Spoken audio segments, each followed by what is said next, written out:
Hi, this is Andrew Robinson, and for some reason, you're about to listen to Keeping Up with the Cardassians. I can only imagine what that show is like. You don't have to imagine.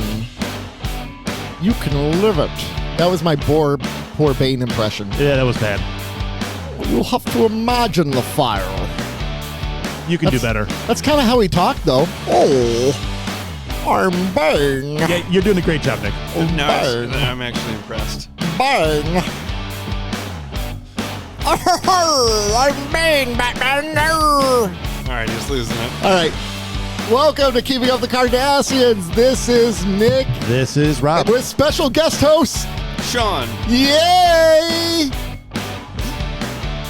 That's all. Right. I'm not that excited about it. I'm kidding. Welcome to End of your episode. See you later. welcome to your favorite podcast where we talk movies, TV shows, video games, comics, and so much more. But you know our specialty, of course, by the name of the podcast, is Star Trek. And this is a very, very exciting episode because we're going old school today. So first of all, welcome, Sean. Thanks for having me. You know, for now. We'll Right. see how it goes. You might not be asked back. I mean, you were asked back one time, but I got to be honest with you. Your content was not great, especially the Patreon. Yeah. Yeah, you were unkind. Whatever odors come out of me, you should not insult. That's why you got the bigger room down here. That's why we moved down here, Yeah, because we needed thank more you. space. Those were good discussions in that car, by the way. I remember that. We had good conversations. Yeah. We talked about like family. We talked about we did. We talked about deep stuff on that car ride. I got to watch Sean lambast the Comic-Con folks. Yeah, that was good stuff. The man who's super positive about all media, but then the second he gets in front of someone who is in his way of said media, Look out. yeah, look out. It was pretty awesome actually. But so one of the He things punched a kid. It was great. I just don't like how those things are run. they are so poorly run. Yeah. It's kind of like they said, I have a great idea. Let's have a comic convention. And they're like, there's going to be a lot of people here. How should we organize it? And they're like, we'll figure it out. Yeah, we're not even going to try. And that was it. And I do feel bad because they're volunteers. Who Oh, are like, they are volunteers? Oh, yeah. Which is bull crap because the amount of Because money at Motor it City, costs. they pay everybody at Motor City. I mean, probably not a lot. No. It's not a lot. It's like $18 an hour. Because I was going to do it one time. Okay, because I've always understood it that it was volunteers and that it's the whole, like, you get to rub elbows with, like, you know. Yeah, we know you have to stand out in crowd control for 10 hours, but you might slowly walk by a celebrity. So, Yeah. There was, it reminds me of, so there was a summer where I was on Warp Tour. yeah. And they would go out in the front every day. Yeah. And the kids lined up. They'd be like, hey, you want to meet the bands? And the kids would be like, yeah. Yeah. And then they would make them go and serve breakfast and lunch. To the bands. Yes. And they would probably do it happily, right? Yeah, but like you're also missing some of the sets Yeah. because like I mean, I think they let them, I didn't know the inner workings of it, but I think they let them like choose what time, you know, if they were going to be like the breakfast crowd or the lunch crowd or whatever. Yeah. But that always kind of bummed me out. Yeah. Oh my gosh. Do you want to meet the bands? Just lunch ladies, you know, but they're like 15-year-old emo kids. I just get a man. Do you want to meet the band? Yeah, and they hand you like a toilet scrubber. They're like, Yeah. okay, that toilet needs The guy clean. from 311 just took a massive dump. Andrew WK just wrecked that poor Oh my John. gosh, poor Andrew WK. I actually heard he's an amazing He human is. being. He was actually on the tour with us. Yes. And his whole the whole group, like fantastic, Yeah. like super great. He's married to Kat Dennings now. Oh, wow. Nice for him. Yeah, good for him. He went to University of Michigan as well. Oh yeah. Yeah. He was a music he, major. Go blue.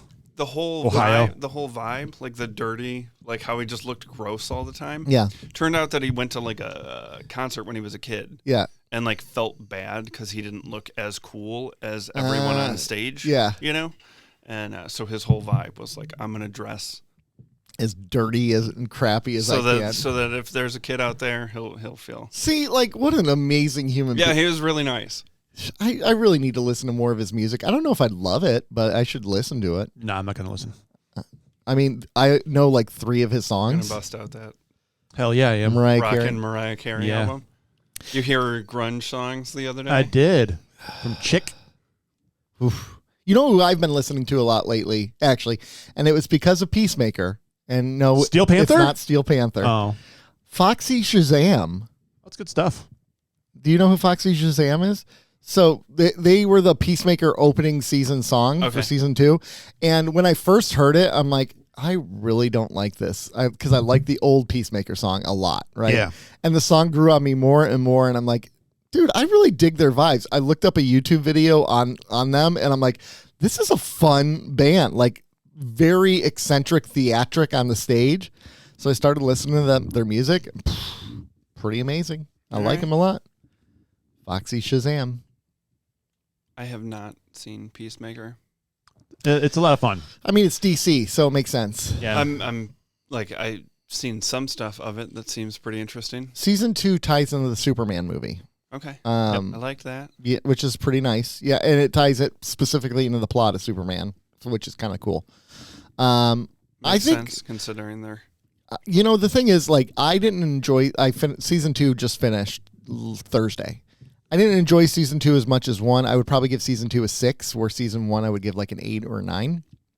But John Cena alone gets like perfect 10. Like, his acting is incredible. He's like the antithesis of The Rock. He has range, and I don't mean to crap on The Rock, because he's having a rough week, man. his acting debut. Oh yeah, in the Smashing Machine, it bombed at the box office. Well, it's up against Taylor Swift. What are you going to do?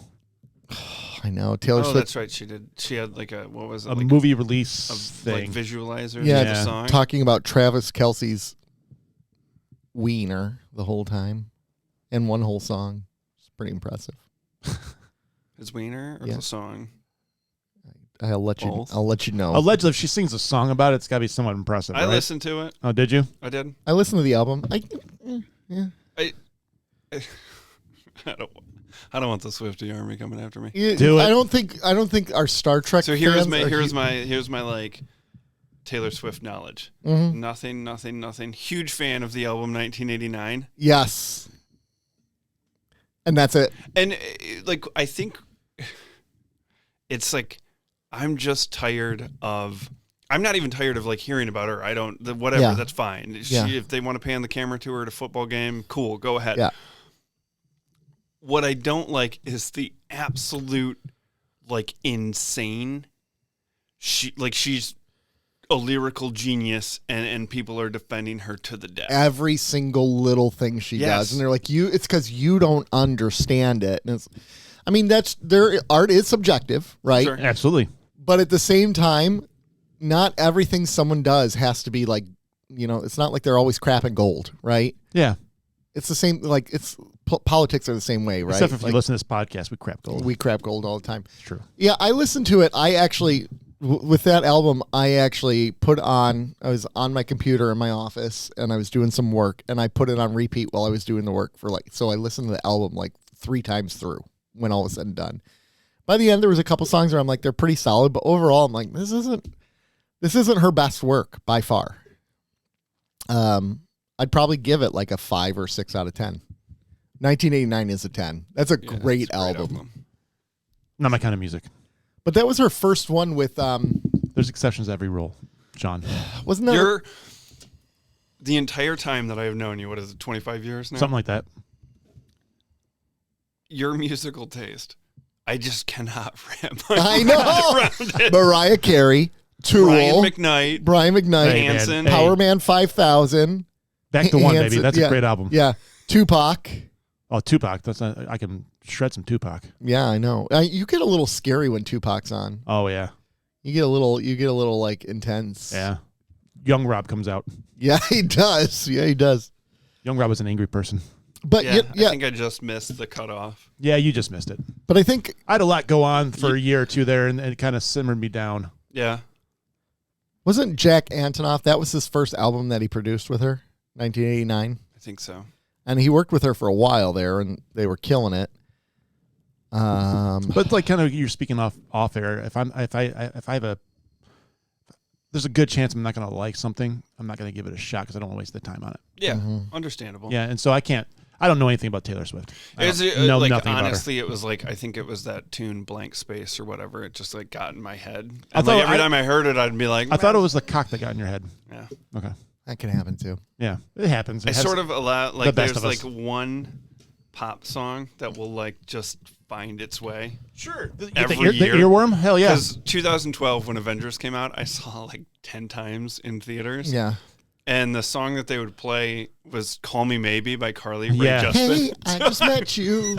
and Like, this is to me, I'm just like for 2012. I'm like, well, that was my one super pop. No, there's song always that of earworm that year. that gets you. Yeah. Oh, mine's been Pink Pony Club. Oh my Like, god, yeah. Pink Pony I Club. don't know. I bought that record. It's a solid album. I mean, I don't imagine her continuing her arc. Who like sings it? Chapel Roan. Chapel Roan, yeah. I don't know what that is. I think she's going to be. I don't think she's going to be a one-hit wonder, obviously, because she had a couple hits off that album. But I don't see her ever matching the high of that first album. Especially not with Sabrina Carpenter out there. So Nurse Chapel Roan and the Cruise. That's a somebody. I just thought that was Yes! something stupid, and I'm like, Oh my all right, I have no idea. gosh! Yeah, there's- You guys went on a cruise. Sorry, Yeah. that's my Joe moment. yeah, No, he went on the cruise. It was the other vacation that you guys did. That he. Yes. yeah. All right. Cruises. Other cruises. We've gone on 3 cruises together. Yeah. Yeah, we do. We vacation together. Yeah, we do. Um, Couple so of Star Trek speedos just hanging out. Oh yeah. couple. Yeah, There were no speedos. just actually. just the Delta badge. yeah. There's balls hanging on either side of it. Yeah, it's pretty awesome.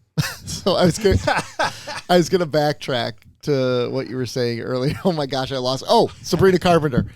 Don't you think it's kind of funny how you have a pop star who comes out like Chapel Roan, who is like basically the antithesis of not the antithesis of a female pop star, but in a weird like she's subverting the expectations, right? She's It's kind of like what she's Billie Eilish does. LGBT. I don't know if I would consider Billie Eilish in the same category. But because she's I don't think she Oh, dresses the part like you see a lot of times. that "Birds of a Feather" song, also fantastic. Yes, Who yes. sings that one? Billie Eilish. Okay. Amen. Amen. So you have her, who's this big thing, and then you have Sabrina Carpenter, who comes out, who basically plays to the male gaze. Like her whole persona is Careful, playing Nick. to the. No, she is. She I'm just plays to the saying. male gaze. Careful. I'm not. You know how things get interpreted. I know, but like even her last album cover was playing to the male gaze. Like it was like she was on a leash on her on all fours. Oh, I get it. Yeah. So like I think it's interesting how like you have these pop stars who are kind of approaching celebrityness from 2 different angles. That's She's all just I'm expressing saying. herself, Nick. That's all it is. That's literally all I'm saying, Rob. Shut up. There's a song on the new Taylor Swift album called "Canceled." Yes. About Nick. Yeah, there is. I went through the album the other day and I was going. It's funny because it's true. I was talking with Leslie. I'm like, this one's good. This one's good. This one sucks. This one's good. I think I liked. In fact, actually, she has a song with Sabrina Carpenter on the album, does? "The Life of a Showgirl." They're buddies, yeah. Because didn't Sabrina Carpenter open for her in her At last one tour? point in time, yeah. Yeah. I do something. Because I think Sabrina Carpenter opened for it here in Detroit, and I think that's the only reason I know it. Okay. You know what song of hers gets stuck in my head from that album, and I don't even like the song? The Elizabeth Taylor song. Elizabeth Taylor. I don't And think she I just- listened to the whole album. I think Oh. I just bounced around. Yeah. You stutter around with it. Got it. To put this into perspective, okay, this album has been out, what, a week? 2 weeks, isn't 2 it? weeks? Hasn't it? All right. I'm on Spotify here. The Fate of Ophelia has 132 million plays already. Holy crap. Now, give me another band who's maybe popular but not huge from like the 90s.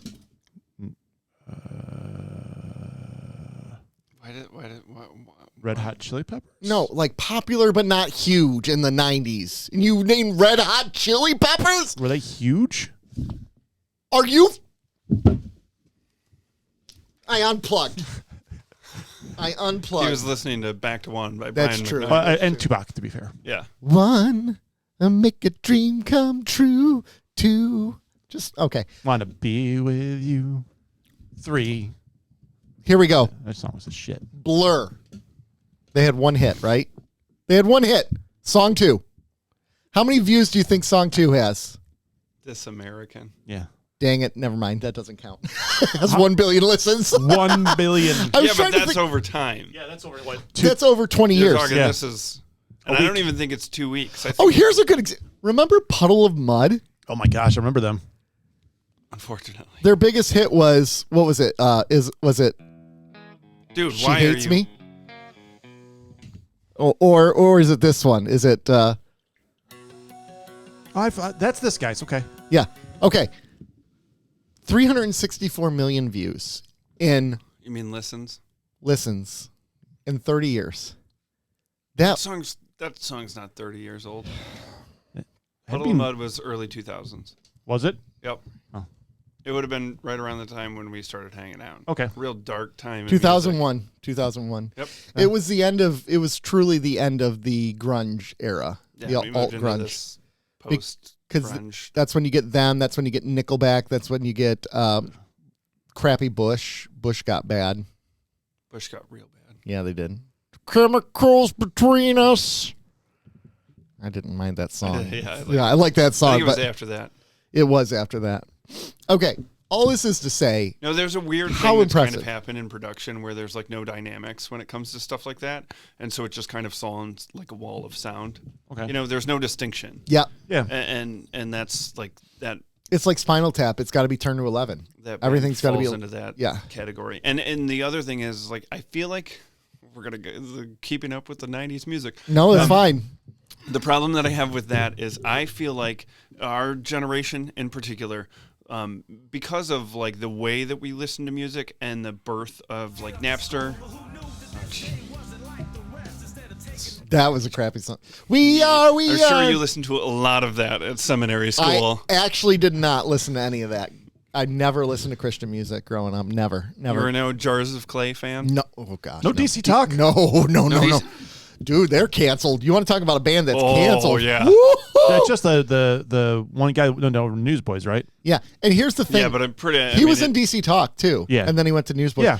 He got canceled not because he was cheating and like and SAing other people. It was because he was gay in doing it.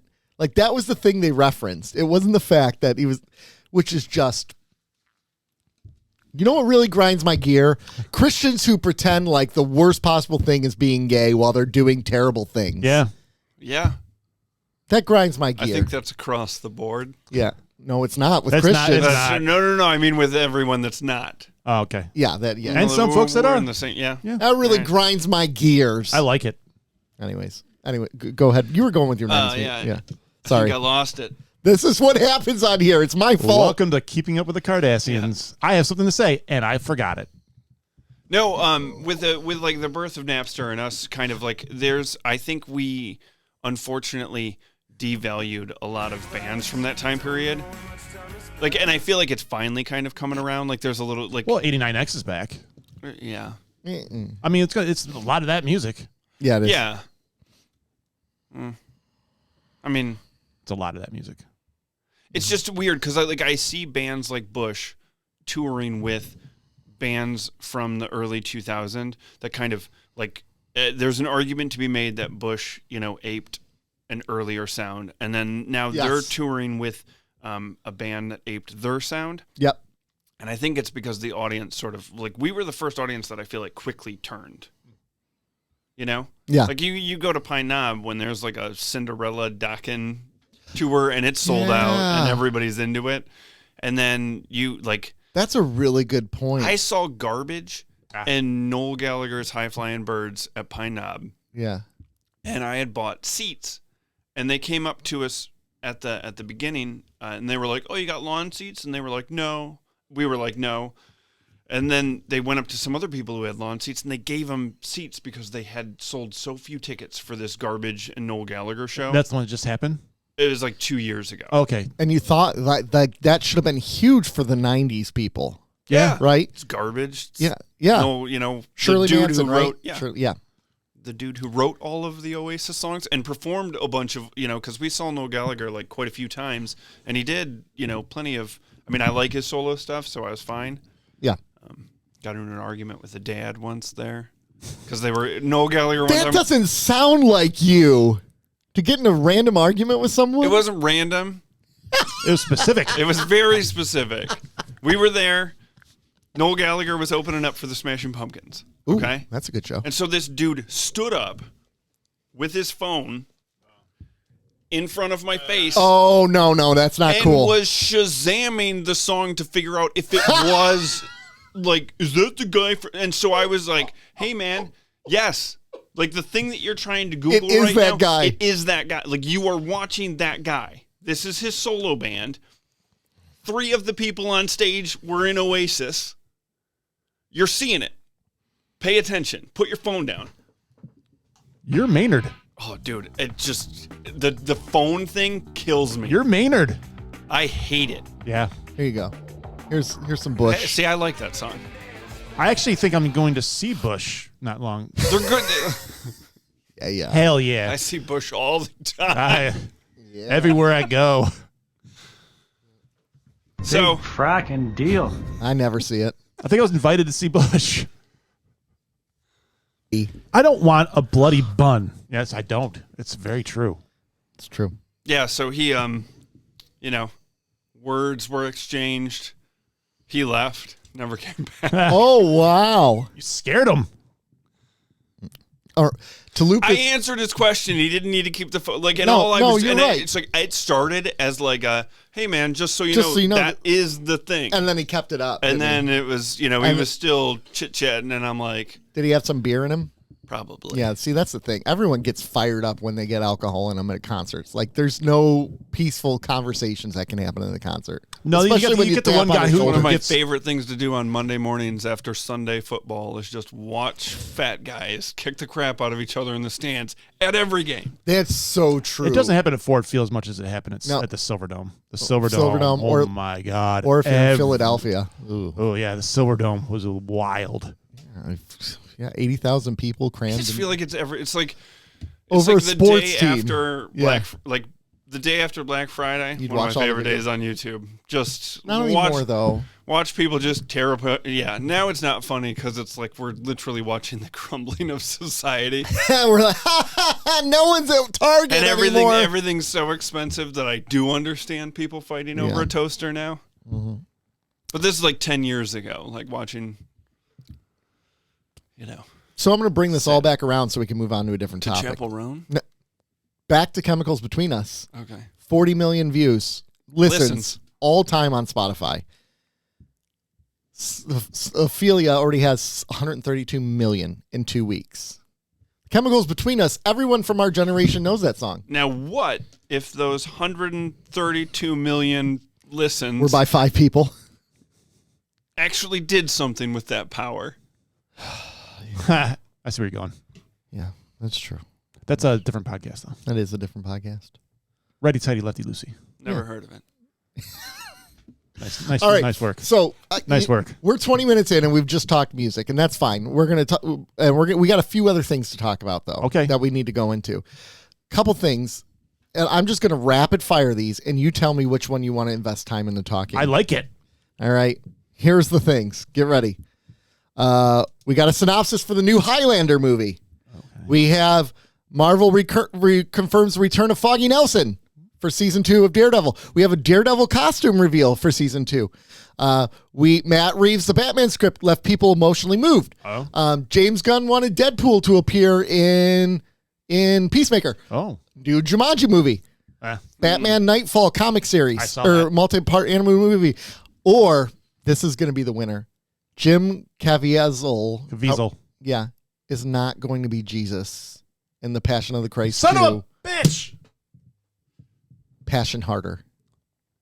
There's a sequel to the Passion Yeah. of Christ. Yeah, it's going to It's follow called The his- Resurrection. Yeah, There was a sequel to the Well, then, I crucifixion. mean, I guess you could recast. yeah, they're going to go younger. I mean, he's 57. How is he going to play a 33-year-old Jewish You guy? guys ever watch Person of Interest with him? No, It's a I saw highly a few it's a highly episodes. entertaining show. I know. I've heard. I don't care. I'm just saying. No, I'm kidding. I cut the cord on cable. I don't. No, it's on I don't know. CBS. I mean, back in the day, Amazon. I watched it, but all right. Which one are we talking about? I watched an hour and 20 minutes of the John Candy documentary and sobbed. Oh, cool. through We're the not talking whole about thing. any of them. I was going to say, I heard about the John Candy Oh one. man, Yeah. like I not even a minute into it. Okay. And Ashley was like, "Are you okay?" And I was like, cuz she's from the generation that was like Farley. yeah. And I'm just like, it's not the same. So I watch Planes, Trains, and Automobiles every Thanksgiving before I go have to deal with her family. Yeah. Amen. And she would always she'd hate watch it, much like the thing that she would just, because her thing is Candy's annoying to her. Okay. And it's just like, that's the point. That's the point. That's it has been interesting over the years watching her, because now she looks forward to watching it, cracks up. And so we were watching the documentary last night. I lose it within the first minute because it opens with his funeral and Dan Aykroyd's eulogy, and it's beautiful and it sums him up perfectly. And, she was like, "Are you okay?" And I was like, "Farley could never do that." And he couldn't, right? He didn't unite people. Because the that was way always her John thing, Candy- was she was always like, "I grew up with Farley." I'm like, Tommy Want Wingy is not the nuanced performance of John Candy in any of his films. Did you ever see Beverly Hills Ninja? I argue, take that piece of art. Fat man in a little coat. Was that Black Sheep? I think that was Black Black Sheep. Sheep, I think. But here's my thing. Farley and Candy are two entirely different performers and entirely I agree. Different styles and everything. and personality-wise, too. I Candy did was, like in the documentary where they kind of touch on the weight issue. Yeah. And, they show clips of reporters just kind of shoving it in his face and how much it obviously hurt him. And it's like, that is kind of a bummer, because that really is the only reason those two kind of get knocked around in the same category. Yep. And it's like, it's not, because they're not even remotely the same kind of comparable performers at all. Yeah, because Farley was more zany and his physical comedy. Animated. Yeah. He was definitely more animated. I was going to say, I think physical comedy. He was Coke fueled. Hey, man. Yeah. Cocaine's a hell of a drug. Like a Belushi. He's a Belushi. Right. If you're going to put him more with a comedian, you put him with a Belushi than you put him with a Candy. John Candy was such a nice human being too. I think that's the what really makes it sad is it's not behind all of this humor and behind all this there was a darker man. No. Yeah, there wasn't. He's actually an even better dude behind all of that. Yeah. Great in Home Alone too. Yeah, I mean, it's just great in general. It's funny, though, you mentioned Plane, Trains, and Automobiles, how, it grew on Ashley. I think about that there's a lot of movies, Christmas Vacation was that movie that when I used to see it as a kid, I'm like, this movie sucks. And now I watch it, and I'm like, I see what it's talking about. Family does suck. And you're like, I get this movie. That's why you just stop talking to yours and you're fine. Where you're like, I want all my family here. And then once they're here, you're like, what was I thinking? Yeah. Right? Nope. I want to watch that one. Leslie, the other day watched the Charlie Sheen one. He's got a documentary on Netflix, and she's like, it was wild and trippy, and I don't know why she watched it, but she's like, there was one point where they were interviewing his drug dealer, which, first of all, I hate this idea how celebrities can talk about all their drug use in the open, and it's no big deal, but someone who's poor does drugs, and they go to jail for 20 years. That's a whole other societal issue, right? But John Candy's talking about his cocaine, or not John Candy. Wow. Charlie Sheen is talking about his cocaine addiction, and his drug dealer comes in, and his drug dealer said, yeah, he was so bad with cocaine, I would intentionally cut it with other stuff so he wouldn't overdose. I'm like, oh my gosh. So problematic. Such a good drug dealer. Yeah. I know. Just caring. It's really thoughtful. It really is. He was really caring for him, or he was trying to continue his revenue stream. Yeah. That's really what it was. He didn't want to be the guy that killed Charlie Sheen. You don't want to be that guy. No.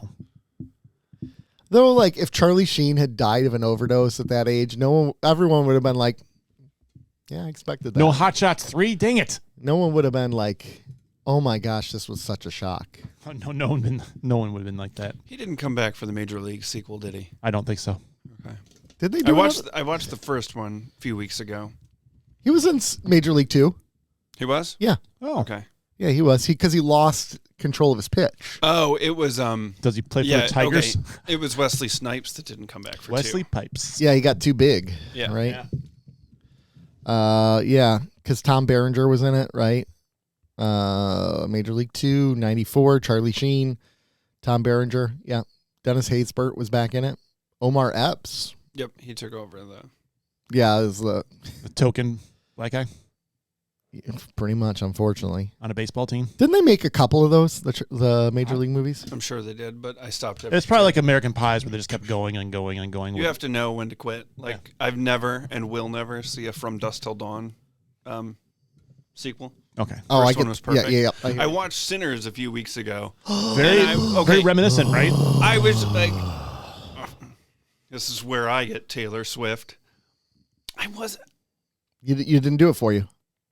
See, I Didn't do it for my wife either. She's like, I could never see this again. I liked it. I liked it a lot. I did not like it as much as everybody else did because That's so okay. So that's my. I was just okay. I don't get the hype. And one of the things that like absolutely took me out of the movie was there's like a music scene, The Irish Jig. Oh, No. this with different time periods.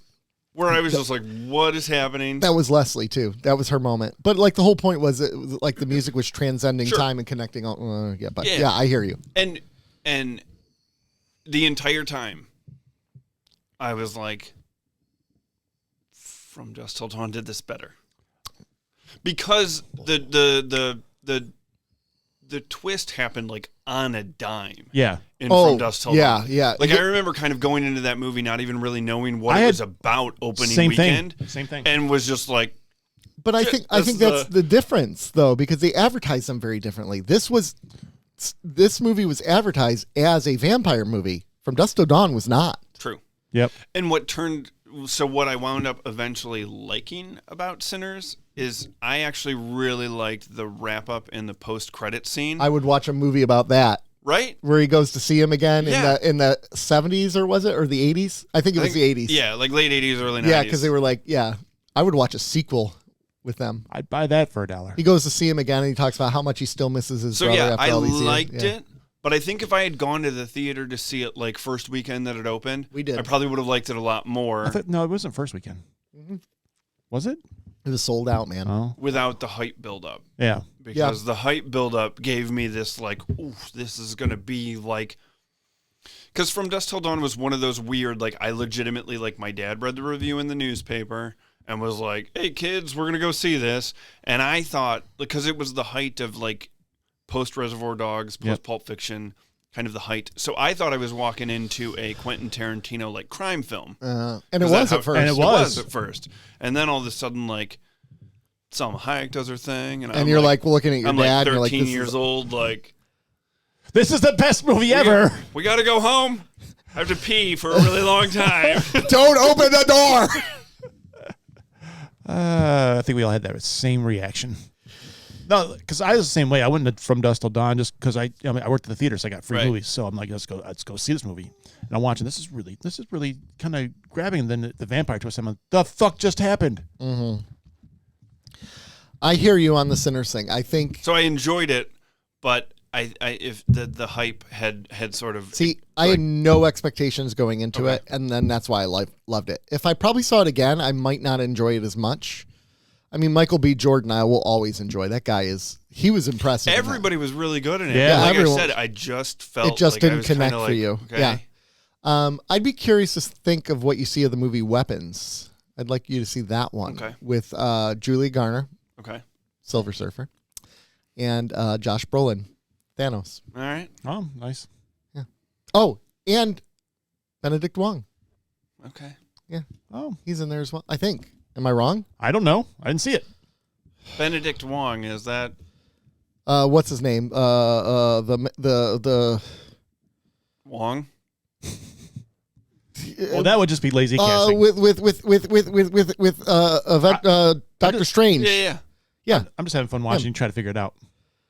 What is this character's name? Come on. You are a Marvel fan. No, don't put all your phone. You keep. I thought it was Wong. Is it actually Wong? If it's Wong, that makes me really upset. That's not fair if it is. Everyone, I don't know. yes, it's Wong. Yeah, I'm like you're throwing me off by.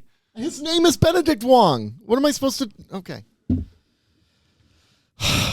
I'm so upset about that. Sorry, I'm a BD Wong man. I hear you. All right. What else you got? So you were watching Star Trek: The Next Generation at one point, right? I still am. Oh, you still are? It's just slow. So I watched all of the original series, the animated series, all the movies, and it was sort of like the thing I did when Henry was a baby because his eyes were still mush, and he could just make out colors and kind of bop his head to the theme song. Yeah. We got into The Next Generation. It was going awesome for the first 3 seasons. We got to the Borg, and I was like, you should probably tap out of this. You know what, though? It's not And as... so now my life has been filled with like Bluey and Super Kitties. Yeah, you're and, at that age now. Yeah. Yeah. Have fun with that. Yeah. I don't think the We best avoided of that both for the most worlds part. was as dark, though, Bluey's as... fantastic.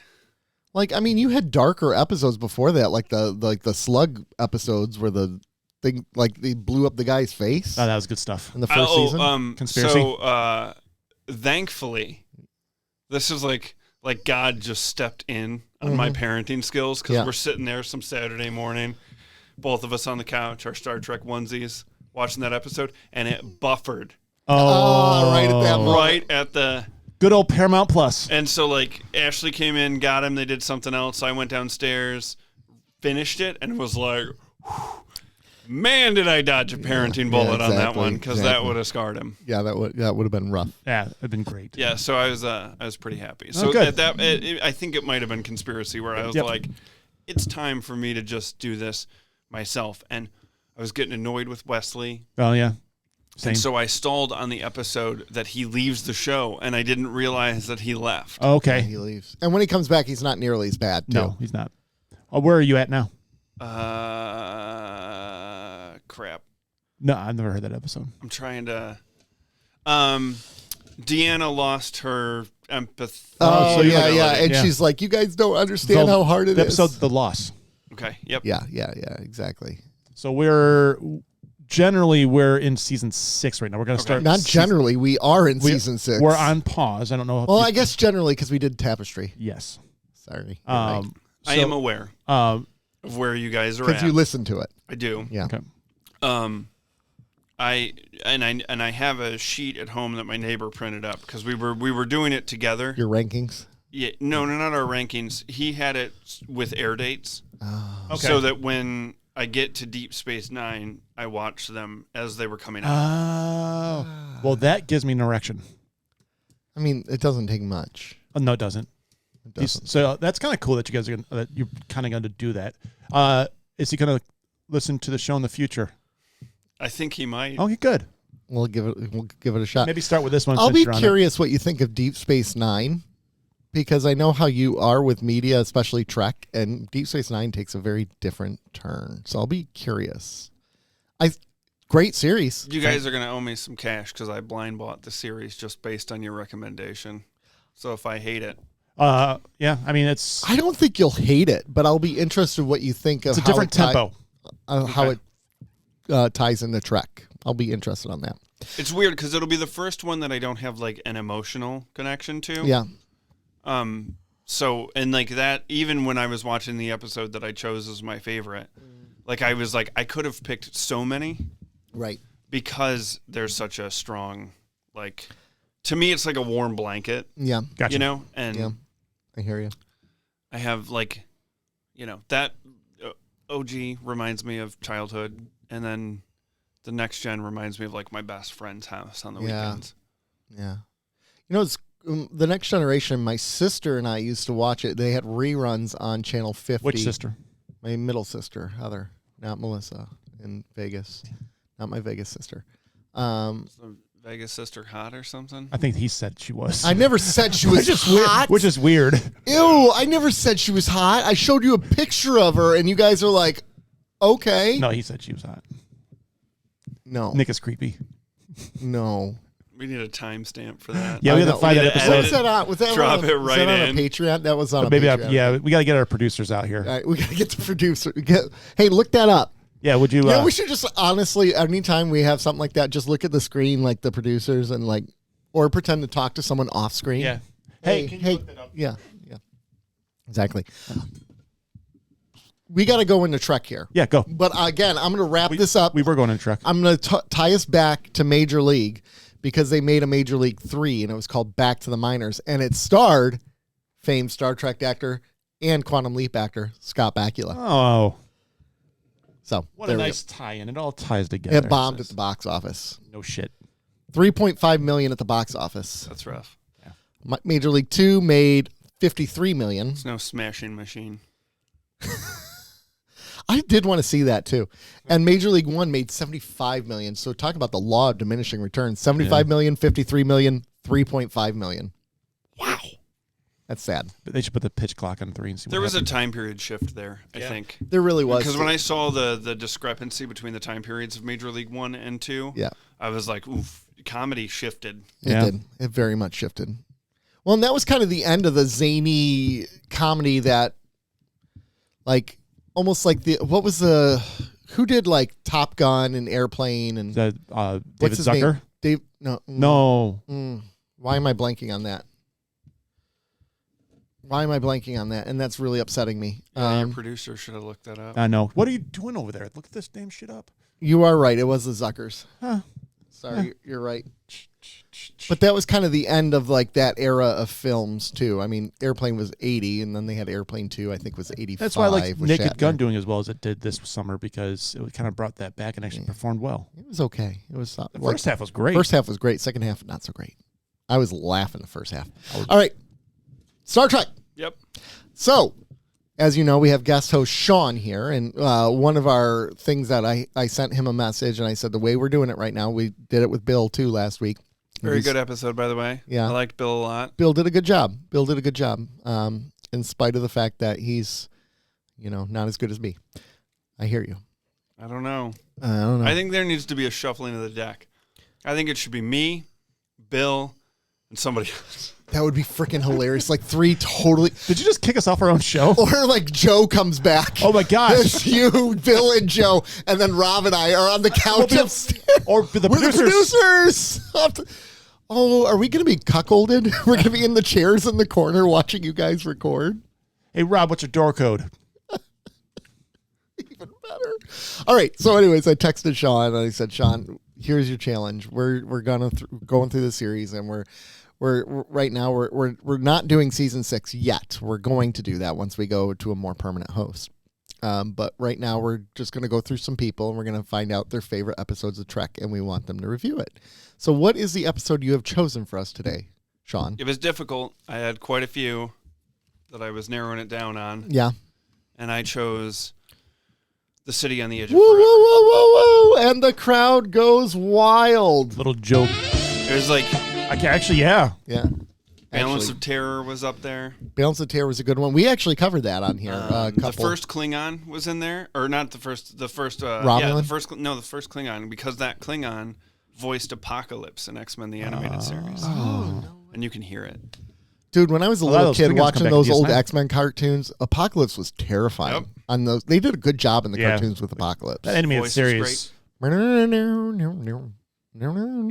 that and Batman were just, those were jams. Those are what a great era of comic book That cartoons. Mr. Freeze episode. Yeah, man.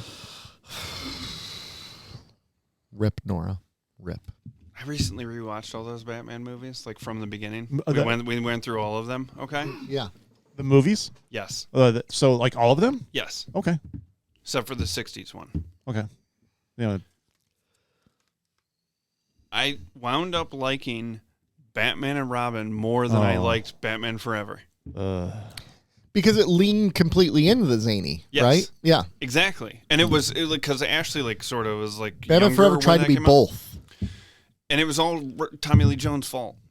Yeah. Him trying to outdo Jim Carrey was probably the worst mistake of his career. Yeah, absolutely. I agree. It was not. He was not. And Jim Carrey, and he was trying to kind of top Jack Nicholson in a lot of ways. He almost tried to play it like a Joker in some sense, and it was just not good. I had a buddy who was at Sundance Film Festival Mm-hmm. years back, and he saw. He runs into the store where the rest of our pals were, Mm-hmm. and he's like, Val Kilmer's outside. So they all go outside to see Val Kilmer. Rip. And he's walking down this street, and Alan pulls out his hand, going up to Val Kilmer To shake his hand. Yeah. And Val Kilmer looks at him, sees his hand, shoves his hands in his pockets like, hell no, I'm not shaking your hand, and just breezes right past Al. And so Alan gets about 10 paces behind him, whips around and goes, well, you know what, Val? Keaton was a better Batman.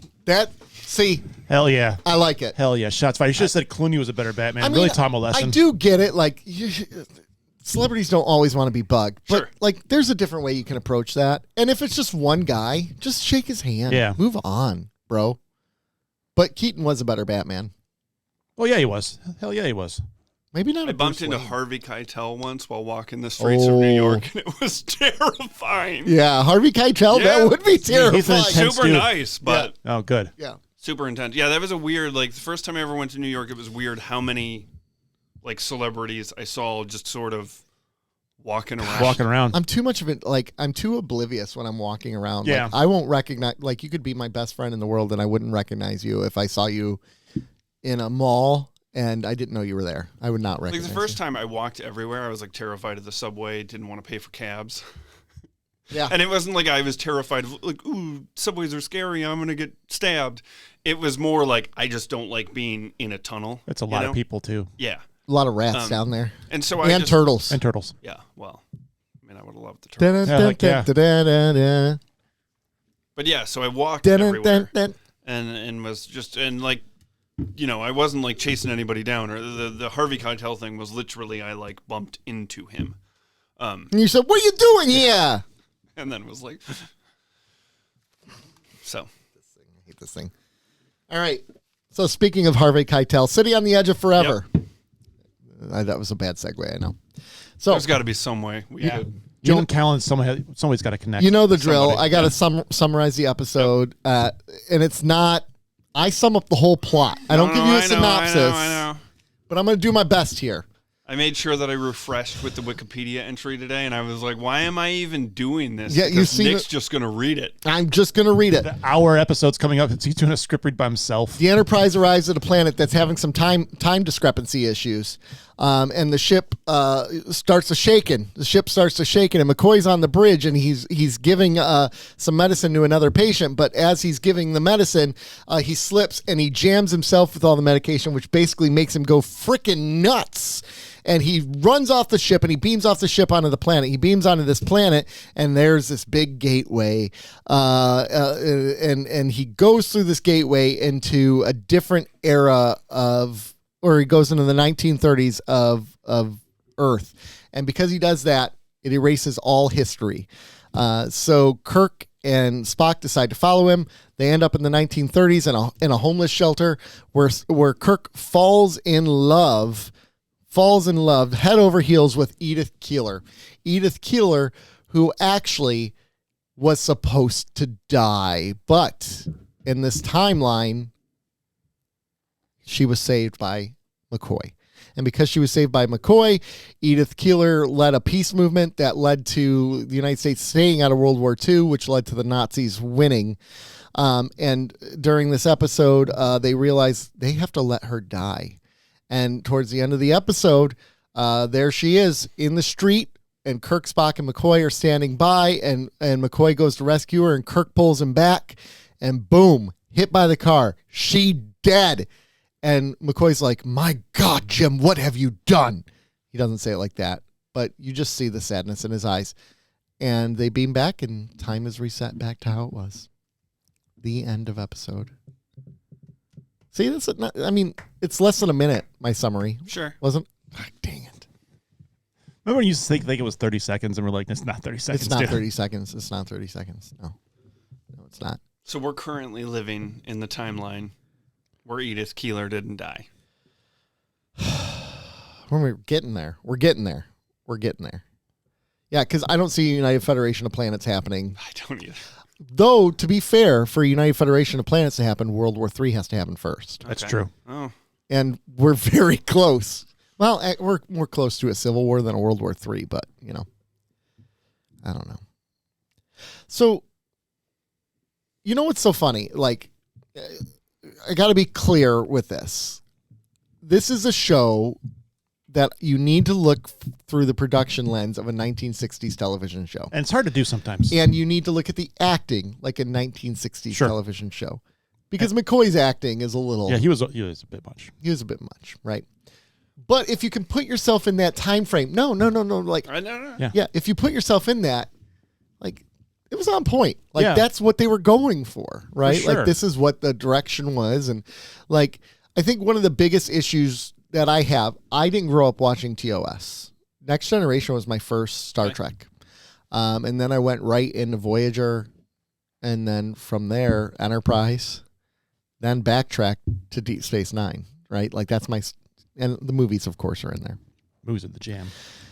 So I can honestly say I have probably seen a combined 10 hours of the original series. Really? What? You've never actually like sat and The watched whole it? series. You're gonna make us do a rewatch. Now. Dude. You know that, right? Okay. Never. The movies, yes. Not the I am series. officially the new host. I mean, there's something to be said about that, We're right? stopping next gen. We're going back to the original. We're going back. We're going back. With all of that said, every TOS episode I've seen, I'm like, there is really good content in here. Like, there's really good messages in here. And this episode is no exception to that rule. It is truly... Have you ever seen any of the like behind the scenes interview with Harlan Ellison? Oh my about God, the- he's so mad. No. He's so mad. No, tell me about that. What's going on there? Because Harlan, like, he wrote the script. Yeah. You know, brilliant science fiction writer. Yeah. Wrote the script before the series was even a thing. Okay. And it wasn't intended for Trek. No. Okay. And so every, like, you know, it's hailed as like the best episode of Star Trek. And Yeah. then every interview with him is just him like, yeah, it is. Until those producers went and fucked it up. No Hilarious. way. Great. Oh yeah, he's so mad. He's still he's still mad. He's still mad. What's his issue with it? that like the heart of the episode is kind of ripped out Okay. in making it fit Trek. Okay. Like, he's got some very specific examples of things that have trained, and I didn't obviously like, you know, the hopes is if I could jump back in time like McCoy, Okay. I'd go back and track down. Well, the script's out there. The script's out there. Oh, it's out there. 'cause Yeah. I was like, I would actually like to, after watching the episode and watching a couple clips of Okay. him just rip it apart, I was like, I think I need to read. I would like to. So I'm Like kind when of. I went back and read James Cameron's original Spider-Man script. Oh yeah. Oh dear. Yeah, I was kind of looking at some of the initial pitch and outlines of it. Man, Some of it was not Star Trek, Yeah, right? Like Scotty selling drugs on the Enterprise. Yeah. I'm glad they Yeah. took that out. Oh, Yeah. I'm not saying he's right. I'm just saying there's like just watching him get Oh, he's still he's And I so know. angry. like, and I get that. It was your baby. and he even talks about that. He's like, you know, writers are very like, this is my thing, and then these guys come in and he didn't even want his name on it. Yeah. I mean, I And then, like, which is a like, shame the thing because that it's, cracks me up is like it goes to show you like it's so funny that he's just like hate it, want my name off it, and then it goes on to become one of the best Star Trek episodes of all time, and so he's constantly having to hear talk about it. Yeah. Which even makes it funnier. right. So what else did he do? I'm looking at his It's all career. on Memory Alpha. Like the whole. I like, have from- no mouth and I must scream. Okay, that's Like, a I good know one. amongst like the comic book community too, he's very much revered as like Yes. Yeah. sci-fi guy, and it's Yes. you know, Sci-fi comics. Yeah. But I mean, even just having "I have no mouth and I must scream" that was a big deal. That was a huge deal. And actually, it's interesting. I've looked him up, and one of the big subheaders is Star Trek for Yep. him. Woo! So there's a lot of different plot points he used in there that they just didn't fit what Star Trek was. Yeah. Okay, so it was originally published in an anthology. Oh, the script was first published in an anthology. Never mind. No, I take it the back. script is definitely out there in the world. Yeah. Okay. Wow. So when you're talking about like having, because I actually, when I was watching it, I was like, one of the things, I think I sort of, okay, so we can all agree that CGI has gone backwards. Oh yeah, absolutely. Like you watch the original Jurassic Park and you're like, everything Or should be the first Pirates even. right. yeah. So for me, watching this, it's nice. Like I can lose myself in the fact that like I know that that's set dressing and that there's a team of people behind, and it's like so I was looking at the gate, the Guardian of Forever, and like the fact that it's just like, like plastic, cardboard, with some foam like board, frost on it, and lights behind it that are clearly just blinking. Like I love it. Yeah. Like I sort of get, and I watch a lot of like old Doctor Who. Yeah. Oh my gosh. Yeah. I sort of just enjoy the cheesiness nature of it. I mean, there's something to be said because now it's like they just have actors acting against a blue screen or like there's nothing there. There's no physical environment for them to interact Unless you're in a Christopher Nolan movie. And you can kind of tell it in a lot of these movies. Yeah. Oh, yeah. You can definitely tell. All Marvel movies these days, pretty much, because right? even the red shirts, like you can tell. Yeah. Like when they're behind Uhura, like one of the dudes is legitimately thinking like, I can't wait till this airs. I'm going to tell my whole family. Yeah. Like you can see it in his eyes. You can see, exactly. Yeah, I'm on TV. A red shirt, but this is awesome. I'm going to die soon. This is going to be great. Yeah. No, none of those guys died. Not this episode, Someone dies on that episode. It's the homeless guy. Edith. Edith does die. The homeless guy does die too, right? He does blows himself up with a phaser. Man. So that was kind of out of place, that particular scene. There was something else where there was a quick edit where I was just like, whoa, that's happened fast. And that was like post me watching the Harlan Ellison interviews. Yeah. And so I was like, what did they cut out of there? Exactly. I think there's like a 45-minute like explanation of what's going on. And they're like, guys, we have 42 minutes on this episode. We can't have this in That's one thing I noticed about this episode. So they had less commercials back then because this thing was full 50 some odd minutes long. Yeah. Of content. It was long. It was not in a bad way. Not at all. It's just a world of difference. I tell you, there was some fun stuff in here. Like you can see the setting, like the groundwork being set for later film, like Star Trek 4. Like Kirk interacting with the police officer. And like that was a good scene. Like Kirk and Spock interacting with. Hold on. I laughed so hard because it's such an inappropriate joke. My friend's from China, blah, blah, blah. He's got his head stuck in a rice picking machine. I mean, there's that part. But my wife's reaction is, that's terrible. And my reaction was to her reaction. And so I started laughing. I mean, there is that. Sure. But it was, dang it. Did I lose all moral high ground there? No. That was a great scene. No, it wasn't. It was busted. It was even before that. When he was talking to the police officer. What was it? He's like, I'm going to explain my way out of this. This will be easy, or I can get through this time. It's going to be super easy. And then all of a sudden there's a cop there waiting for them. And Spock's talking shit to him. And Spock is talking. Yeah. That's what I liked about it. He's like, how easy is it going to be? I did like the fish out of water element of them kind of not knowing what to do. Because I was like, I felt a little bad as I was watching it because I was like, not a lot of Trek in the episode, if that makes sense. No, there's a lot of Trek in this episode. But like, it's also like it's the budget constraints of the shows. There was a lot of like, we're going to be in this old Western town, which was the Andy Griffith set. Okay, mm-hmm. Very cool. Mm-hmm. Mm-hmm. I read that this morning.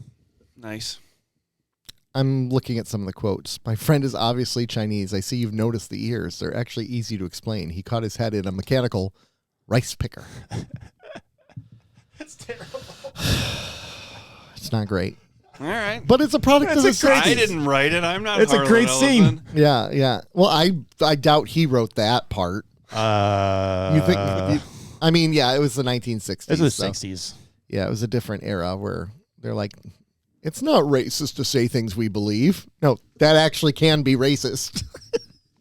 Come on, guys. So, the fish out of the water stuff was really good. I liked, like, right away when they land on the planet, like Spock ducking down and covering his ears, as if that's the weirdest thing. Yeah. Like, their or the green uniforms skin, alone. Yeah, the green skin, yeah. You know, those sorts of things. Yeah. I do enjoy also because it isn't until he, like, explains it where I'm like, oh, it's not just bad makeup. He's supposed to be He's supposed to be green. Yeah. Yeah, because it's so inconsistent. yeah, it Yeah, really it is. in the really is. episodes, which is fine. Like, it's part of the charm. Obviously, his skin went as the budget went. Yeah. If they had less budget, his skin was sacrificed for it. Yeah, yeah. Green-blooded. It's true. Yeah. I love watching him build the machine to communicate in that era. That was pretty great too. Getting pissed at Kirk for not being able to get the right components. I know. And he's like, dude, I'm doing this on 10 cents. yeah, he's like, come on, bro. We're living in a flop. A what? We have a what? A place to sleep. Duh. I really enjoy that aspect of like both Kirk and Picard, because like I never really like my background with Next Gen was kind of like it being on the background at my best friend's house when I was a kid, Yeah. and the episode where like Picard goes into the holodeck and wants to be the private detective and stuff, Dixon Hill, and is so like excited about that time period, and you sort of get the same. I kind of like that element of the captains being like historians, and like history buffs. Yep. And really kind of like, because Kirk is like almost happy to be there, particularly when he meets Edith. Yeah, he's And then real like happy real there. happy to be there. I'm gonna make some genetic mistakes here. Yeah. Yes, he is. I'm gonna make a mess of this. I don't want timeline. to ruin it for Sean, but it didn't have the Bashir justification though. No, that's true. That's true. I'm not going to spoil it for you. You have to watch further in the future. Yeah. He was about to Marty McFlyer, if you know what I mean. Oh, okay. Yeah, if I was in Back to the Future and Leah Thompson was my mom, thank you. That movie would have ended horribly. I would end up with your sons look like this. Yeah, I would end up with a speech impediment because I'm sorry. She is gorgeous in that movie. Oh my gosh. Y'all are messed up. Yeah. Calvin Klein. Yes, it is. Up. Yeah. Yeah, your underwear had Calvin on it. Do you want to see what's under those underwear? Mom. Yeah, I would have ruined the timeline 30 seconds into that meeting. Yeah, exactly. Sorry. Don't tell me your name. Keep your mouth shut. Oh, Marty. Oh, gosh. I thought, you know what's so great about this episode, though, is like you said, the fish out of water sequences, the humor was really good throughout this episode. Kirk falling for this woman almost immediately was, I mean, that's Kirk, right? It's the only time he's ever said he loves somebody, though. And it's Joan Rivers, right? Joan or not Collins. Joan Collins, not Joan Rivers. That's a very different film. Wow, that would have been something else. Yeah, I mean, she was huge back then, though. Was she back in the 60s? Joan Collins, yeah. Joan Collins, I thought she was Joan Rivers. I mean, yeah. She was huge, too. I thought she was more like 70s, 80s. No, because didn't she co-hosted the Tonight Show? Mm-hmm. First female to ever do that? Yeah. Mm-hmm. No, I'm curious. Yeah. Yeah, she was a big deal. What was Joan Collins? I know she was in like Designing Women. Dynasty or something Dynasty, like that. okay. Not Designing Women. Tales from the Crypt. She was in Dynasty was her big thing. I think Dynasty was the biggest of the group. She was in Flintstones and Viva Rock Vegas. Oh, good Lord. I don't remember that. No. There's a reason you don't remember it. Yeah, she did a lot. She did a lot of TV shows, though. Joan Collins did. So. Yeah, I don't like. Part of my enjoyment of the original series was legitimately wondering what the mechanics are into making an episode. Like, because in the beginning, when the ship's going through like the time dilation, like just the fact that there's a camera dude, like. I know. Oh, all right. Y'all got it's very obvious. Oh, yeah, I'm sorry. I watched this on YouTube. I don't listen to it. So yeah. It's a visual thing. So I am rocking back and forth. Yeah. But you're right. And absolutely. Like the doors, like there's got to be two guys on the other sides of the doors that you can't see, pulling them. That and carried them. into the 90s shows. Yeah. They actually had people at doors during all the 90s shows. Yeah. And then they finally made them mechanical like later on. I imagine so. Yeah. Now. It's a lot cheaper to do it now. Now they're not even there. You just have to imagine the doors. Yeah, that would bum me out too, I think. Yeah. Like if I'd want to, like if you got a part, okay, you guys are big Star Trek fans, obviously. Yeah. Mm-hmm. Yeah.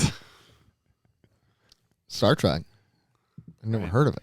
Thought this was a Battlestar Galactica podcast. Oh, you would love that show. I own the entire thing.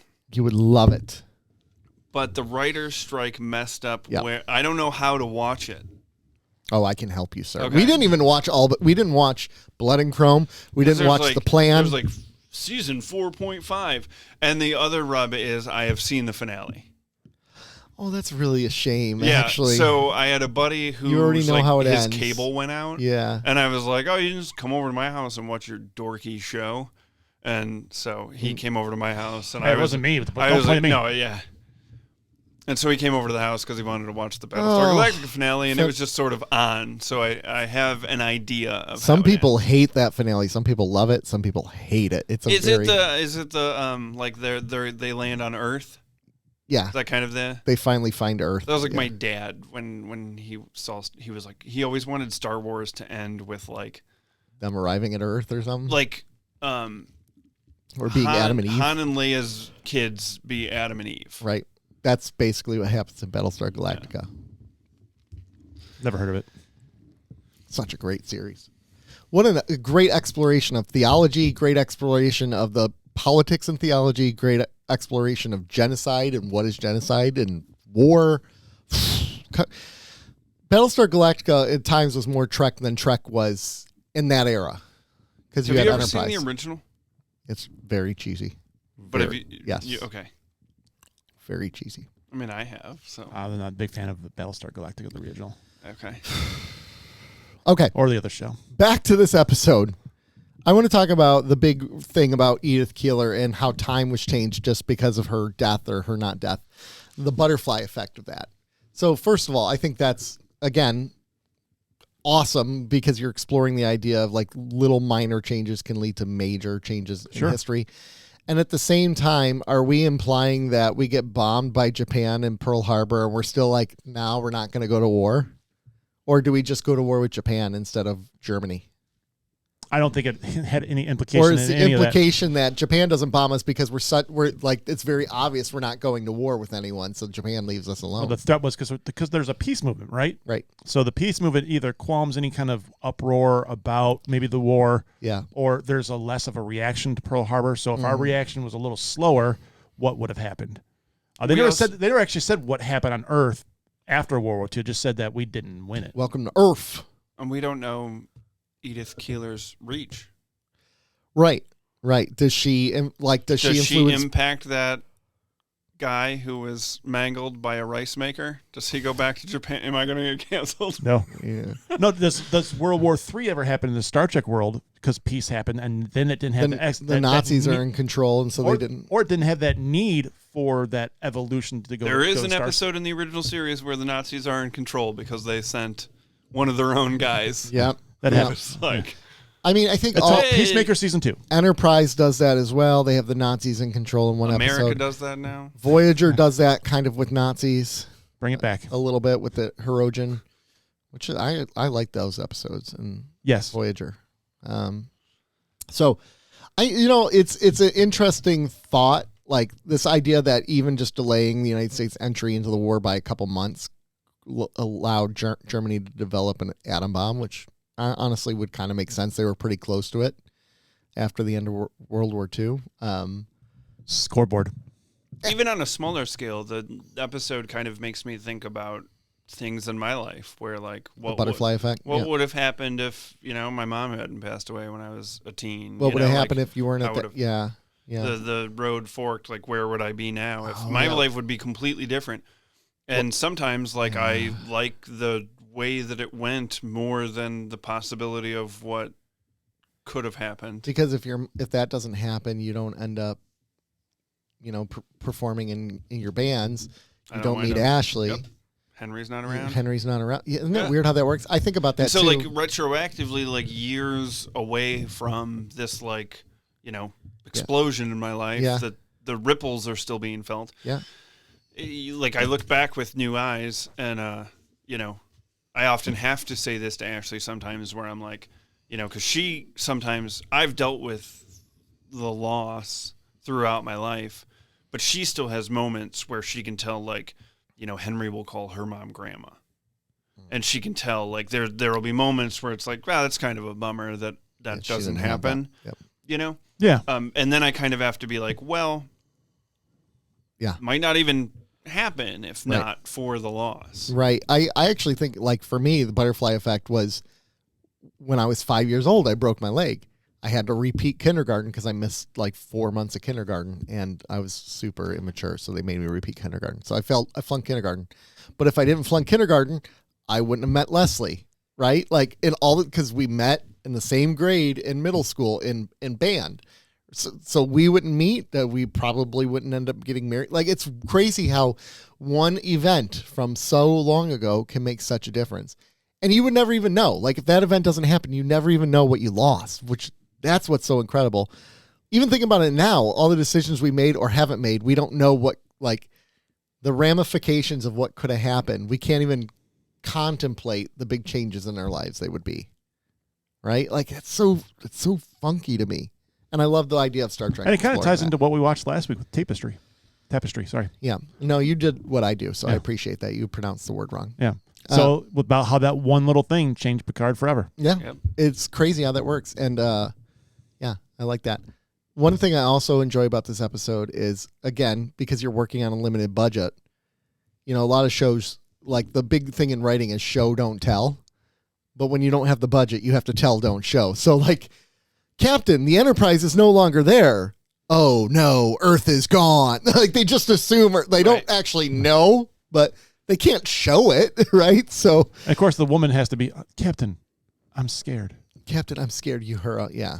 I mean, that's a product of Yeah. the era, too. But again, like, there's something to be said for that because it allows you as the viewer to imagine how different that timeline is. Yeah. As opposed to showing it, like, the big thing with Trek is they have the alternate mirror universe, where, and over the years they've kind of overplayed it. It's become zanier and zanier to the point where you're like, okay, it's not even like. And then it got super serious in the new shows. Yeah, and then so it's almost like there was something to be said for not seeing it to realize how evil it is, and the more you see it, you're more like, okay, it's not really what I thought. So there's something to this idea of I mean, in the imagination. original series, it sort of feels like one of the things that I kind of like it is you can just sort of drop in Yeah. Yeah. on any episode. I mean, I like the episodic nature now that I'm kind of like Next Gen is starting to pick up the like season long, underlying possible story. But I do like the episodic nature of like, here's the morality tale. Here's the morality tale. Like, take from it what you will. This is going to be a thinker.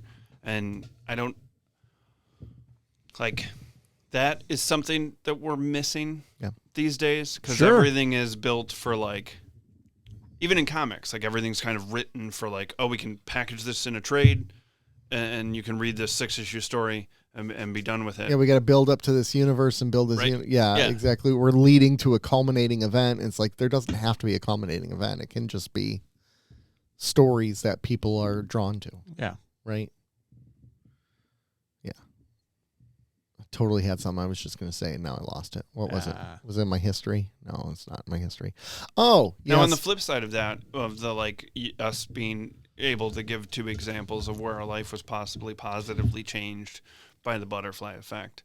Like, how awful to know possibly that a decision that you made, like yourself, put you into a worse path. Sure. Well, like, I mean, this is a great example of it. Like, saving a woman from being hit by a bus.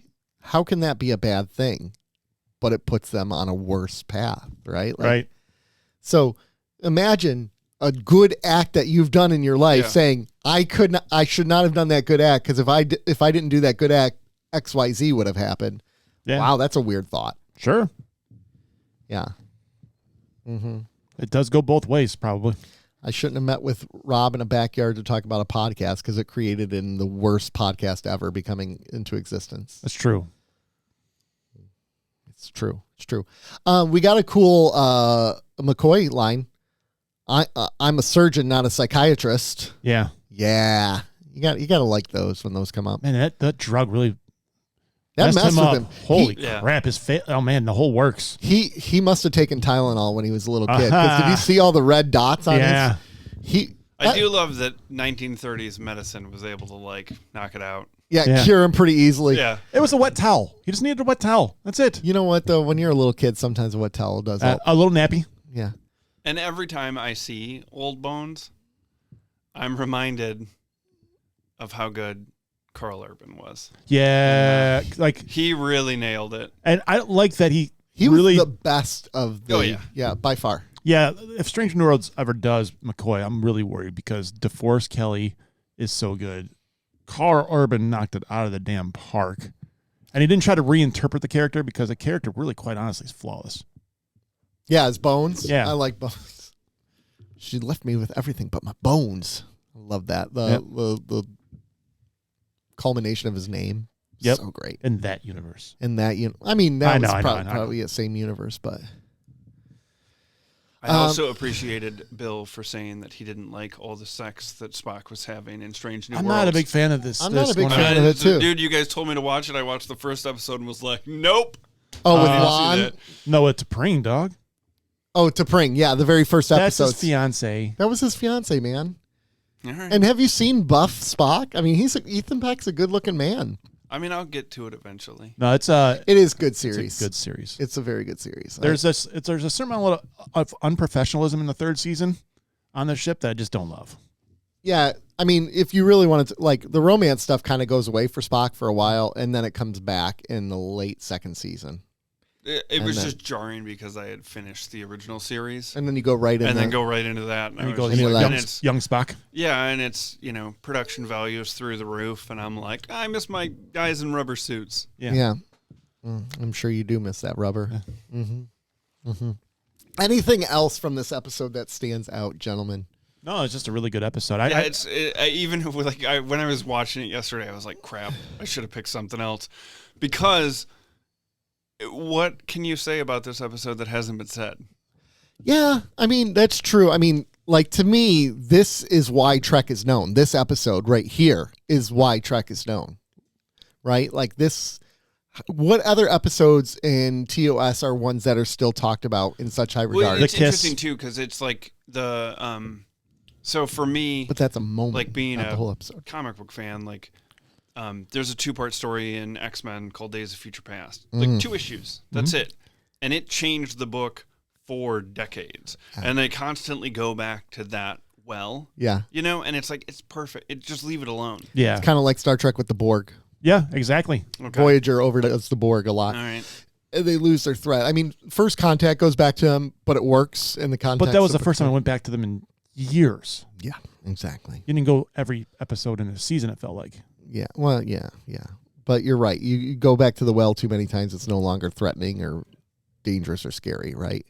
That's kind of like what we went back to saying about showing, not telling. Sometimes when you keep showing it, it loses its appeal. It's kind of the same thing in horror movies. A lot of times the best horror movies is they don't show you what the terror is. That's why Weapons is so good, gentlemen. Yeah. Go see Weapons. I don't want to oversell I mean, just think it. of the beginning of Signs and on how good that was. And then the alien is revealed, and you're like, oh. I still love that movie. I don't even care. like Signs. I do like Signs. Yeah. But you're right. I actually have a soft spot for The Village. I did not. I had to watch that for a film and theology course, and that was pretty cool. Yeah. I enjoyed that. That makes sense that they'd make you watch that. Yeah. For that. I watched Lars and the Real Girl as well in that one. That was a cool one to watch. About the drummer from Metallica? No, Ryan Gosling, where he That's suffers disappointing. some big loss, and then he starts dating a sex doll, basically. Who hasn't been there? And it's good. She's upstairs right now. We watched The Life of Told you I was seeing Brian. Bush later. We watched some good movies in there. District 9. Yeah. Saw that one in the theater and was like not expecting There's as one. powerful of a movie. Same thing happened with Book of Eli. Oh God, that was so I good. saw the Book of Eli and like immediately. I think I texted you and was like, holy shit. No. That reveal towards the end, Yeah. you're like, oh my God. And I mean, I like walked out of the theater, texted Rob and was like, this movie's amazing, and like walked right back in and saw it again. Did I see it before you or after you? I think we might have like gone separately same my weekend. Yeah. And we're like, 'Cause- and then we went and saw it together, I Yeah. believe. Because it was just, I was speechless after that movie. I might honestly go watch that tonight. It's a good now. call. I'm like, ooh, Eli would like that movie a lot too. What a great reveal, right? That like the villain finally gets the book and he's so excited about it, and it's in Braille. Spoiler alert! Well, it's an old movie. You're good. Man, that movie was so good. It was it had no right to be as good as it was. Man. And when you go back and watch it the second time, it's so subtle, but you can see it if you pay attention. Yeah. Well, it's a lot of the Sixth Sense stuff too. Where Wasn't that the one where he finds the family in the middle of the desert and they're like jittery, and it turns out because they're cannibals and everything like that? Yeah. Yep. So good. That was a good. Gosh, that's a good movie. And like, I'm curious. Retro view. That was I'll do that in a heartbeat because I just love that movie. I love any like movies like that have a twist, but like it's not like the whole movie relies on the twist. Right. Sure. Because it didn't. That movie could have still been good if it didn't rely on that twist. Yeah. But that twist makes it all the more satisfying. It heightened it. Like a movie like The Sixth Sense, in hindsight, relies on that twist. The whole crutch of that movie fails without that twist, I think. Signs does not fail without that twist. No, it does not. The Village. Unbreakable doesn't. I guess it. No, Unbreakable. Does I The think Village fails. fail without that twist? Didn't it fail in general? It Just did. in common perception. I don't remember The Village. I just remember going, nah, I'm good. I think so. I think it fails. Yeah. I don't think. I like the vibe of The Village. Yeah. Yeah. I perhaps enjoy it a little bit more because we live near Henry Ford in Greenfield Village. Yeah. So I feel like we have Amish in when our. she like hops the fence and like the guy finds her, Yeah. like I'm like, it just looked like, Yeah. Yeah, it looks like the hop on the fence on Oakwood Boulevard. I went there last Yeah. weekend. yeah. Yeah. Yeah. And I I see think the plane. from like the twist being that it was like families that had suffered loss, and kind of the ramification of like they were, you know, How do you it's- cope with that loss? Well, Yeah. so one of the things that I was like solely unprepared for. Oh, we're getting close. We're to getting close, but that's fine. It's like solely unprepared for becoming a father. That like the things that I thought about and prepped for, compared to the things that have like snuck up on me. Yeah. You know, that I wasn't necessarily like I wasn't like you're gonna grow up in this crazy regime. like. Yeah, You know, how there could was you have certain- been prepared for that? and so like I look at like the aspect of the parents, you know, kind of banding together and being like, we've suffered this hardship, let's not let our children go through it. But then in this isolation, they've then created a Their own new hardship. you know, and so the cycle sort of continues. I don't know. I Well, and it speaks to human nature in general that we almost thrive off a hardship or a shared struggle, if you will. yeah. Mein Kampf, if you will. No. And that's Keeping Up with the Kardashians forever. Yeah. Final episode. Dude. So, spoiler alert. Peacemaker, okay. Is this last episode? No. So he goes to the perfect universe. Right. Like there's Yeah. mirror universe, and he loves this universe because in this universe his father is still alive, his brother's still alive. Like his whole family's dead in his other Is universe. this where the meme's coming from that I've been seeing floating around? It might be. I haven't seen any memes. It might be. But like you look around and you're like, why is everyone white in this Okay, universe? yeah, it's the memes. And then like so in one of the episodes, like they come to save him and they're like they're in this room that he's been in a ton of times and they zoom so the camera funny. around and there's a mural of Hitler on the wall and they're like, this was your perfect universe? And he's like, I never even noticed that there. It's like, how did I not see that? Mein Kampf is on every desk and the American flag has the Nazi symbol on it. And he's like, I didn't even notice it. And really, because the character is It's so in dumb, he character, wouldn't have yeah. noticed Yeah. it, right? But it's just such a funny reveal. It's good. It's good. No, it was. I do not endorse Hitler. Hitler was a dirtbag. It's sad that you have to clarify that for folks. I was just talking about struggles, and I'm just saying in general. Mein Kampf means my struggle, correct? If I'm right about this, You read the book. You love it so much. Yeah. That's your. I don't even know what you're talking That's your doctorate. I actually in my history degree I had to read parts of it. I'm so- sure you did voluntarily. And let's just say there's a lot of echoes of what I'm hearing today that are in that book. Propaganda and whatnot. Power of propaganda and also perceived struggles because of someone else. Yeah, perceived To reality. be like, the reason I don't have a really good job is because that foreign immigrant in California. Yeah. righty tighty, lefty loosey. Maybe Maybe it's because you suck, Todd. That's their name. Oh, that's not nice. I don't know. I feel like Todd is a... I don't know who he is. You're not you're not. I know some cool you're not talking Todds, about Todd. actually. You're not talking about Todd. You're talking about other Todd. What Todd? There's so many Todds. No, that's not. No name dropping here. Yeah, we can't talk about the real Todd we know. I'm not We talking think you're about real talking Todds. I'm now. talking about fake I Todds. know. I'm making up Todds. I was trying to think of a name of like the stereotypical like How about one we don't all uber know? white person who... It Like- makes me feel like you've got a problem with Todd. Yeah, can you do like Trevor or something like that? I don't know any Trevors. I know a Trevor. How about I'm a Zane? godparent of a Trevor. Do you know Zane? I don't know a Zane. Zane it is. But Zane, could you see a Zane being a supporter of the current regime? Yes. Yeah, I guess don't know. I don't know. Yes. What about Brenda? There were lots of people that I thought wouldn't be supporters Yeah, that's of a the good current point. regime That's a that good have, point. That's a good point. that have shown their cards. Speaking of showing their cards, show us your comments. Oh, nice. I mean, that's not a good connection. I like it. We got to rate this. Oh yeah. Well, What would you- 734-494-0980. 0980. What would you give City on the Edge of Forever if you had to rate it out of 10? Guest goes And first. you got to Sorry, be bro. objective as possible, even though this is a childhood love and this is... And your childhood love. I mean, I hate ranking things. Nope, you have to. You're on the wrong show for I that know. then. I know. And You I don't- saw, I mean- I saw Bill get lambasted last week for giving the thing he picked out a 9, and you guys were like, "It's your perfect episode, you idiot." I was just joking with him. I was kidding. There's very So few, now I feel like I got to give it a 10. I think and there's a part very of me few that feels media like that's there's, perfect. Like, It's hard to get a 10 out of me. By the way. It's easy to get a 3 in you. why do I keep coming back onto this show? What? You came on my back? Oh.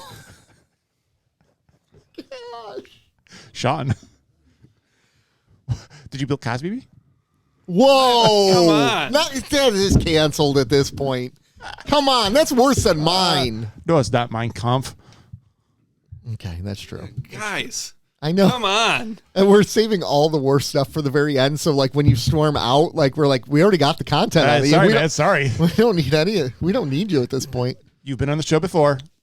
You know what I mean, you walked into. I'm hard pressed to give any of the original series until we get into season 3. Okay. Anything Season 3's less than rough. a 10 out of 10. Okay. I mean, you can Really? give it a 10. Really? You Dude, want there is a charm to it, and they are Sure trying there to is. do something That and hadn't like I been said, done before. Morality tales. Yeah. They're pushing boundaries. Mm-hmm. Yeah. It's everything you'd want. Yep. True. And I- Star I- Wars comes along and is like, Let's dumb it down. Superpower incest. Star Wars is still a morality tale. I'm fine with Star Wars. I don't have a Super, problem. I I just appreciate like it. super powered incest because he does kiss his sister and he's like super And attracted they just to her. sweep that under the rug in the next one. I don't like the fact that the two are always pitted against each other just because I they're agree. set in space. It's stupid. It's just One like side Marvel and DC. Sean. One science Just fiction, like- one Dude, Marvel and DC. they're at least Sean. the same meat. They're trying to do the same kind of thing though. They're the same media. Dude, Star Wars is- I have spent years now trying to let everyone know that my perceived DC hate is just a joke. First of all, it wasn't perceived back No, in the no. day. It was not. It was not. Don't lie. That's true. You may have grown out of it a little bit. I did. I give City on the Edge of Forever a 9. I'd go with 9. Yeah. Okay. All right. There you go. See, Way to go. and it takes a lot to get a 10 out of me. Well, I mean, I also felt bad when I was like, oh, I'll pick everybody's going to be like, oh, of course. No. But No, not It's at all. Low-hanging fruit to pick what the if I greatest told you episode. I'd never Did you really seen this drop- full episode all the way through? What? I never all the way through.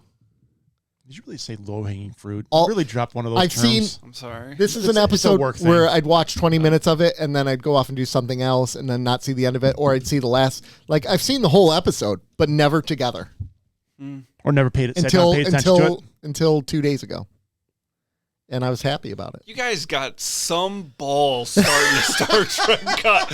I've seen it. I've seen it. It was just a long time We've ago. never seen the original series, but lads, Deep Space Nine is the greatest thing ever. But I've never. I grew up on Next Generation and the original series movies, TOS movies. Man, those are the jam. Star Trek 2 was the first Star Trek I ever saw, ever. Okay. And then I saw Star Trek 6 in the theater. Oh, so one of the episodes that I was going to bring up to him was Space Seed.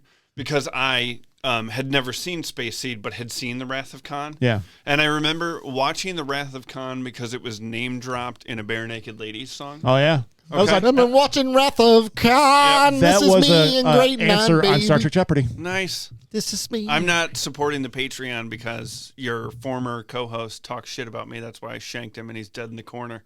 I mean, that's to be fair. There's a weird jealousy between you two. It's kind of fun. It's I kind of like cute. It. It's kind But of we're adorable. both Reba fans. We should have been fine. Although Just that was funny. Just a single lady. I took that clip and sent it to Sean from the post-pod interview on Patreon. Oh yeah, He yeah. did. And I That's- was like, that's- shots fired. I know, I yeah. showed it to the wife and I was like, what the fuck's this? We're talking about fake rivalries, folks. This isn't real. We're just creating this. Okay. Oh, no. He's out because I'm in. Speaking of out, we're wrapping up. That's not, Nick's got somewhere to be in a half hour. Oh, I didn't wear my suit. I meant to wear a suit That's today. why I'm wearing. What, are you going to the funeral too? No, I was going to wear a suit just for No, this. we 'cause he's wearing joked one. around wearing like super dressed up, and you show up, wearing your Spider-Man hoodie. I got a Star Trek shirt on. Do you? Do you? Yeah. This is a very long reveal. Oh, I like that shirt. Oh, that's a good I like that shirt. Oh, and that's not even the that's the Enterprise A, isn't it? Yeah, that's Yeah, it looks like it's the redesign, the that's refit. that's the A, the refit. I refit's- love the refit. Beautiful ship. Refit is better than the original. Yes, by far. What's their favorite Star Trek movie? Um, And why is it Star Trek V? Oh my gosh. you gotta. So here's the thing. What does God need with a starship? That's you a gotta great gi- line, You though. got to give me the the plots. Star Trek 1 is No. I Gidger. mean, you don't have to give me all the plots, but what's the plot to Star Trek 5? Star Trek 5 is they search for God. In the And- center of the universe Center of the and universe. Cybok. It sucks. Is that that's not the last one? No, No. Star Trek 6, Undiscovered Country, Cleon's Yeah, the war, yeah. The Russians. Cold War allegory. Dude. Okay, so Star Trek 2, Khan. Star Trek yeah. 3, The Search for Spock. Star Trek 4, Wales. Wales. Derby, Wales Okay. here. So 3, I pretended to be sick and skipped church to see 3. Sinner. Okay. Yep. I love 3. Yep. 4 holds a soft spot in my heart because that was my mom's favorite. My mom's too. It's a good movie. It is. Double damn it to you. So when I watched the original series with Henry and the cartoon and all the films, the end of 6 fucked me up. Tears, man. Yes. Tears. Like Ashley was like, "What is?" She came into the room. She's like, "What is wrong with you?" And I was like, "Hey, they ended it." But he was like, "Start right straight until morning," and I don't want to watch anything else. Like I was like, I don't need to see any media ever again. I could die today. And I'm It like, that was such perfect. a perfect ending. With that music and then the signatures at the end. And then they come back with Generations. Generations. Like, They you guys really like a did. bitch. See, I It's think terrible, dude. maybe that's my big problem with Generations because they had such a great Yeah. send off Yeah. in 6, and then they go and tarnish all that legacy. In my opinion, That's a fair. Oh, that's dude, a my fair mom critique. was a TOS guy, and my childhood best friend's mother was the Next Gen fan, Mm-hmm. right? And so we all went to see Generations together. And I have never. There are 2 times I have seen my mom like leave a theater like pissed. yeah, Generations, and she like stormed out of the theater. yeah. Kirk Kirk dying. would not die like a bitch. Yeah. Like just mad. He needed to be on a ship. And the second was we left Mission Impossible, and I was like, "What did you Jim think?" Phelps. And she was like, "Jim Phelps would never Yep, betray Jim his Phelps. country." Think about how great it would have been in Generations if Which is- Kirk was on the bridge of the D. Oh, if he was on the D, I And love. just realizing the legacy that they had created through their That was idealism a and huge missed opportunity. Yep. huge missed opportunity. Speaking of missed opportunity, we got to wrap up the episode. All right, we'll wrap it up. You got the soundboard. Ladies, okay. Bye. Thanks for having me, fellas. Yeah. Thanks for being Look at me here. talking to the microphone. You've done a really good job of that. No, and I I usually only like, swore a few times till the end. Hey guys. Look, And I was really, I did a Hitler reference. You're fine. yeah, no, I know, but like I said, there was one dude who was like, "Yeah, Sean swears too much," and I was like, "Sean does swear too Who much." cares? I care. We got to get those ratings up. You Yeah. guys cut the albatross. Thanks for keeping up with us, folks. This has been Nick, This is Rob. and with special guest host. Sean. Yeah! Like, subscribe, comment on Sean's attitude today. Tell us how much he swore. You lost your microphone. or Again. I hate it. That's what he does. If he just put it behind his back, it'd be a lot better. All right, I'm cutting you all off. Bye, all. Bye. Bye.